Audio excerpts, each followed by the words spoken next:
अयोध्या में भगवान श्री राम मंदिर निर्माण के समय ऐसा क्या मिला जिसे अमेरिका की नासा एजेंसी के वैज्ञानिक भी देखकर हैरान रह गए।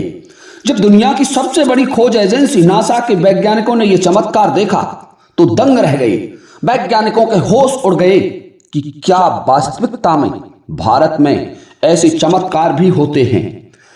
एक मैं आपको बता देना चाहता हूं कि इस वीडियो को देखने के बाद आपको भी पता चलेगा कि हिंदू और सनातन धर्म क्यों दुनिया का सर्वश्रेष्ठ धर्म है। यही संसार का प्रारंभिक धर्म है। कई दशकों से राम मंदिर के निर्माण को लेकर के प्रयास लगाए जा रहे थे, परंतु अब इंतजार की घड़ियां समाप्त हो चुकी हैं और राम मंदिर भी बनकर के तैयार हो चुका है। अब लोग 22 जनवरी का इंतजार कर रहे हैं, क्योंकि इस दिन भारत के लोगों को ही नहीं बल्कि समस्त संसार के लोगों को 22 जनवरी का इंतजार है, क्योंकि इस दिन राम मंदिर में भगवान श्री राम विराजमान हो जाएंगे और मंदिर के दरवाजे भक्तों के लिए सदा सदा को खोल दिए जाएंगे। इस राम मंदिर की प्रतिमा जो बाल रूप में है, उसे बनवाने के लिए 3 विशेष मूर्तिकारों को बुलाया गया। जिस गर्भगृह में भगवान श्री राम लला विराजमान होंगे वह इस तरीके से डिजाइन किया गया है कि रामनवमी के दिन सूर्यवंश के कुलभूषण भगवान श्री राम पर सूर्य की किरणें सीधी पड़े और जो इस ऐतिहासिक पल को अपनी आंखों से निहारेंगे वह जन्म मरण के बंधन से मुक्त हो जाएंगे। ये तो आप जानते ही होंगे कि 22 जनवरी को राम मंदिर में राम लला की प्रतिमा की प्राण प्रतिष्ठा की जाएगी। लेकिन भले ही यह मंदिर बनकर तैयार है, परंतु इसके निर्माण के समय ऐसे कई चमत्कार हुए जिससे देखने वाले लोग उनका विश्लेषण करते हुए दंग रह गए, परंतु उन चमत्कारों का पता नहीं लगा सके। यहां तक कि इन चीजों को देखकर नासा के वैज्ञानिकों ने तो अपना सर ही पकड़ लिया। नासा के वैज्ञानिक राम मंदिर के चमत्कारों को देखकर गहरी सोच में पड़ गए, मानो उन्होंने किसी भयानक रहस्य को देख लिया हो। आज के वीडियो में हम आपको राम मंदिर के बनते समय जो रहस्य और चीजें सामने आई उन्हें उजागर करेंगे। परंतु वीडियो में आगे बढ़ने से पहले सभी दर्शक कमेंट में जय श्री राम लिखकर जरूर भेजें। विद्वान श्रोताओं, आप देख रहे हैं यूट्यूब चैनल अद्भुत कहानी स्टार।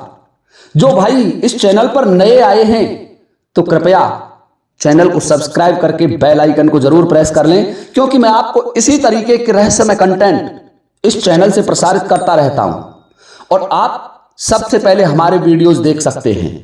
आपको बताना चाहूंगा, जब राम मंदिर का निर्माण कार्य चल रहा था तब 1200 खंभों का स्ट्रक्चर तैयार किया गया।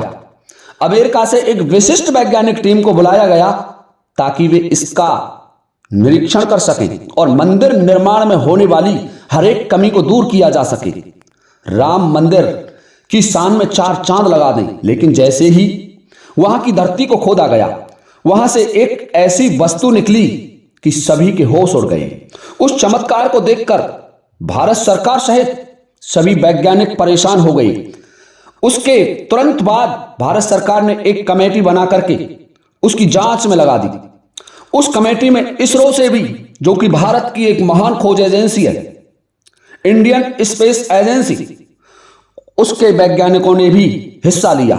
अमेरिका के थॉमस नामक वैज्ञानिक तो राम भक्त ही बन गए।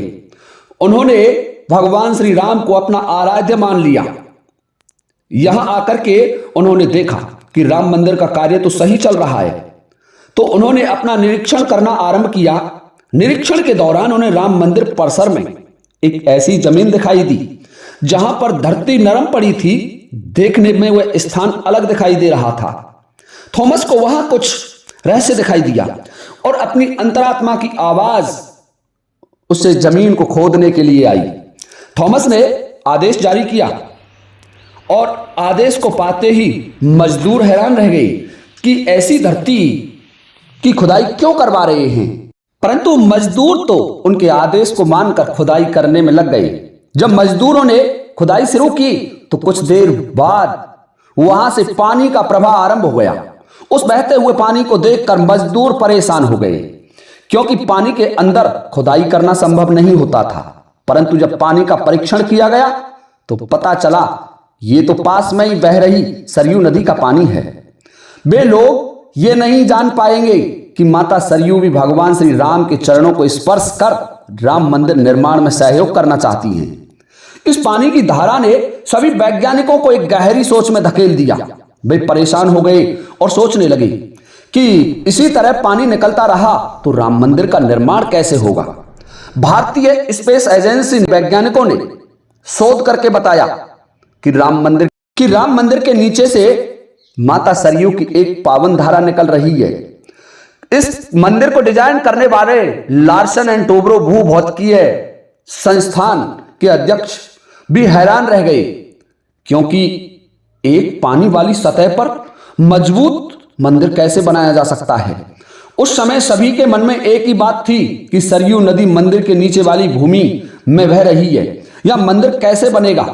जब कोई वैज्ञानिक या आर्टिस्ट काम नहीं कर सका तो सभी मिलकर भगवान श्री राम की आराधना करने लगे, क्योंकि जब तक माता सरयू के पानी की धारा बंद नहीं होगी तब तक मंदिर का निर्माण कैसे होगा।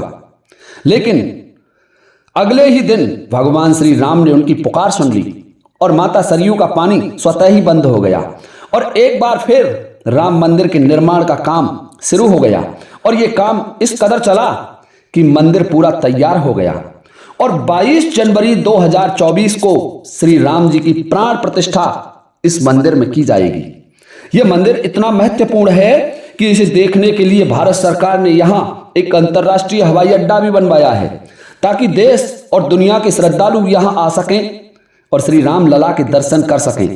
यह मंदिर तो आप कभी भी देख सकते हैं, परंतु अब सवाल यह है कि जब पुराने समय में यहां राम मंदिर था तो वह मंदिर कैसा दिखाई देता था। वह मंदिर किसने बनवाया था, क्या था उस मंदिर का रहस्य जो इस मंदिर से पहले इस पावन भूमि पर बना हुआ था, जिसे तोड़कर बाबर ने बाबरी मस्जिद बनाई थी। इस मंदिर का निर्माण आखिरकार किसने किया था, क्योंकि ये रहस्य बहुत कम लोगों को पता है। ज्यादातर लोग इसके बारे में कुछ भी पता नहीं जानते। तो चलिए आज मैं आपको ये पूरा रहस्य समझा देता हूं। आखिरकार भगवान राम की पावन नगरी अयोध्या को किसने बसाया था।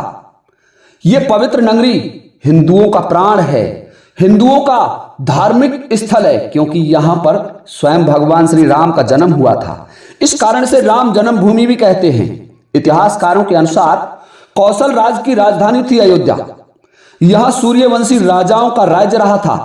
अयोध्या को सूर्यवंशी राजा इक्ष्वाकु ने बसाया था और वाल्मीकि रामायण के अनुसार माता सरयू को भी इक्ष्वाकु ही अपने सर अर्थात बाण से मार्ग बनाते हुए कौशल राज्य की राजधानी अयोध्या तक लाए थे। अयोध्या का नाम साकेत भी मिलता है, जो बौद्ध काल में हुआ था। अयोध्या मूल रूप से मंदिरों के लिए जानी जाती थी। हालांकि खुदाई के दौरान अब वहां हिंदू, बौद्ध, जैन मंदिरों के अवशेष भी मिलते हैं।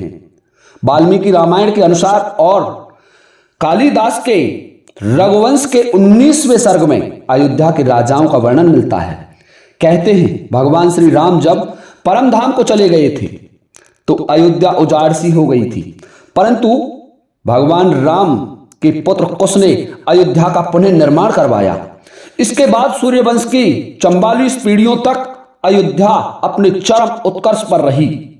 सूर्यवंश का अंतिम प्रतापी राजा बृहद्वल था, जो महाभारत के युद्ध में उसने भाग लिया था और अर्जुन के वीर पुत्र अभिमन्यु के हाथों वीर गति को प्राप्त हो गया था। इसके बाद अयोध्या पर कमजोर राजाओं का राज्य होता चला गया और अयोध्या उजाड़ हो गई। राम जन्मभूमि का महत्व उतना ही बना रहा। प्राचीन ग्रंथों में यह वर्णन मिलता है कि ईसा के 100 वर्ष पूर्व उज्जैन के चक्रवर्ती सम्राट विक्रमादित्य एक दिन आखेट का पीछा करते करते अयोध्या पहुंच गए। तेज गर्मी के कारण सरयू के तट पर एक आम्र के वृक्ष के नीचे बैठ करके आराम करने लगे। जब तक अयोध्या उजड़ चुकी थी, वहां एक घना जंगल था। महाराजा विक्रमादित्य को भगवान श्री राम ने कहा, राजन, ये अयोध्या है, मेरी राजधानी है, यहां तुम मेरा मंदिर बनवा दो। विक्रमादित्य ने वहां संत समाज को एकत्र किया और साधुओं से उस स्थान के बारे में जाना, जो खंडर के रूप में तब्दील था। जब साधु संतों ने उन्हें बताया कि ये तो भगवान श्री राम की पावन जन्मभूमि है। तो राजा वीर विक्रमादित्य ने उस भूमि पर 84 खम्भों वाला काले रंग के पत्थरों से निर्मित भगवान श्री राम का एक विशाल और भव्य मंदिर बनवा दिया। यह एक भव्य मंदिर था। विक्रमादित्य के बाद के राजाओं ने भी श्री राम मंदिर की देखरेख की। उन्हीं में एक शुंग वंश के प्रथम शासक पुष्यमित्र शुंग ने भी इस मंदिर का जीर्णोद्धार कराया। पुष्यमित्र का एक शिलालेख अयोध्या से प्राप्त हुआ है जिसमें उसे सेनापति कहा गया है और अयोध्या शिलालेख के अनुसार पुष्यमित्र शुंग ने 2 अश्वमेध यज्ञ किए थे। एक अन्य शिलालेख के अनुसार तथा इतिहासकारों से ज्ञात होता है कि यह गुप्त वंश के शासक चंद्रगुप्त द्वितीय के समय और उसके काफी समय बाद तक गुप्त साम्राज्य की राजधानी रही थी। इतिहासकारों के अनुसार 600 ईसा वर्ष पूर्व अयोध्या एक महत्वपूर्ण व्यापार का केंद्र थी। चीनी यात्री हेनसांग 7वीं शताब्दी ईसा पूर्व अयोध्या का भ्रमण करने के लिए आया था। हेनसांग के अनुसार यहां 20 बौद्ध मंदिर और 300 भिक्षु रहते थे। यहां एक हिंदू मंदिर भी था जहां श्रद्धालुओं की भीड़ लगी हुई थी और हेनसांग ने हिंदू मंदिर का जो संकेत किया है वो भगवान श्री राम के पावन मंदिर की ओर ही संकेत है। उन्होंने अपने यात्रा वृतांत में भगवान श्री राम मंदिर के बारे में स्पष्टतः लिखा है। अयोध्या के बारे में कहा जाता है अयोध्या 7 मोक्ष प्रदायिनी पुरियों में से एक है। वाल्मीकि रामायण के अनुसार अयोध्या मथुरा माया काशी कांची अवंतिका पुरी द्वारावती चैव सप्तैता मोक्षदायका। अयोध्या मथुरा हरिद्वार काशी कांचीपुरम उज्जैन और द्वारका ये 7 पुरी मोक्ष प्रदायिनी हैं। जो इन नगरों का दर्शन करता है, इन नगरियों में निवास करता है, वो इस संसार का सबसे बड़ा भाग्यवान व्यक्ति है। उससे बड़ा भाग्यशाली कोई नहीं हो सकता जो अयोध्या मथुरा और हरिद्वार जैसी पावन भूमियों पर निवास करता है। जो लोग अयोध्या में या इन 7 भूमियों में निवास कर रहे हों तो कृपया कमेंट में जय श्री राम लिख करके जरूर भेजें। इसके बाद 12वीं शताब्दी में कन्नौज के प्रतापी राजा जयचंद ने विक्रमादित्य के शिलालेख को मंदिर से हटवा दिया और वहां अपना शिलालेख लगा दिया। 1194 में हुए चंदावर के युद्ध में जयचंद वीर गति को प्राप्त हो गया। वह मोहम्मद गौरी के हाथों मारा गया। इसके बाद भारत पर विदेशी आक्रांताओं ने आक्रमण की झड़ी लगा दी। कुतुबुद्दीन ऐबक के एक सैनिक बख्तियार काकी ने अयोध्या में, मथुरा में और काशी में भारी लूटपाट की और यहां उनके पुजारियों को मौत के घाट उतार दिया। लेकिन 14वीं शताब्दी तक राम मंदिर को तोड़ने की हिम्मत किसी में नहीं हुई। मंदिर का परचम अयोध्या की पावन भूमि के आकाश में लहराता रहा। विभिन्न आक्रमणकारी भारत आए परंतु अनेक आक्रमणों को सहता हुआ, झेलता हुआ राम मंदिर अड़िग 14वीं शताब्दी तक खड़ा रहा। सिकंदर लोदी के शासनकाल में राम मंदिर मौजूद था परंतु जब भारत पर मुगलों का अधिकार हो गया तब बाबर के सेनापति मीर वाकी ने 1528 में उस भव्य मंदिर को तोड़कर बाबरी मस्जिद का ढांचा खड़ा कर दिया। बाबरनामा के अनुसार 1528 में मंदिर के स्थान पर मस्जिद का निर्माण कार्य आरंभ किया था। जब मीर वाकी बिहार अभियान पर गए थे उस समय उन्होंने यहां इस मंदिर को देखा और इस पावन मंदिर को देख करके भारतीयों की आस्थाओं पर चोट की। उसने भारतवासियों की आस्था को तोड़ना चाहा, सनातन धर्म को मिटाना चाहा, परंतु जिसका नाम सनातन है वो कभी मिट नहीं सकता। देखिए श्रोताओं, कहते हैं कि अकबर, जहांगीर और शाहजहां के शासनकाल में यहां की भूमि जहां राम मंदिर का निर्माण हुआ है वो एक चबूतरे के रूप में हिंदुओं को लौटा दी थी, क्योंकि वहां हिंदुओं का वर्चस्व था, हिंदुओं की धार्मिक भावनाएं जुड़ी हुई थी, हिंदुओं के आराध्य भगवान श्री राम का जन्म हुआ था। परंतु औरंगजेब ने 1660 में उस संपूर्ण भूमि पर मस्जिद खड़ी करके हिंदुओं को वहां से बेदखल कर दिया।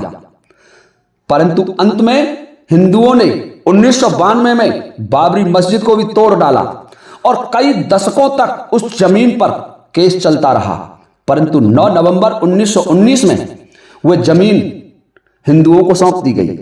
कोर्ट के फैसले के अधीन वह जमीन हिंदुओं को दे दी गई, जहां अब भगवान श्री राम का भव्य मंदिर बनकर के तैयार है और उस मंदिर में 22 जनवरी को भगवान श्री राम विराजमान हो जाएंगे।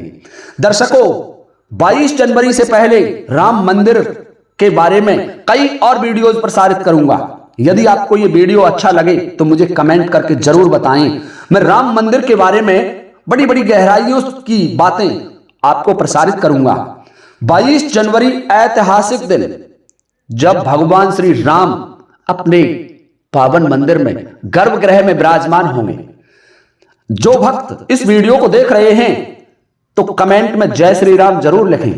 भगवान श्री राम उनके समस्त कष्टों का निवारण करेंगे। देखिए श्रोताओं, अब इसी के साथ आप सभी से लेता हूं अनुमति इस वीडियो को विराम देने की। इसी के साथ जय हिंद, जय भारत।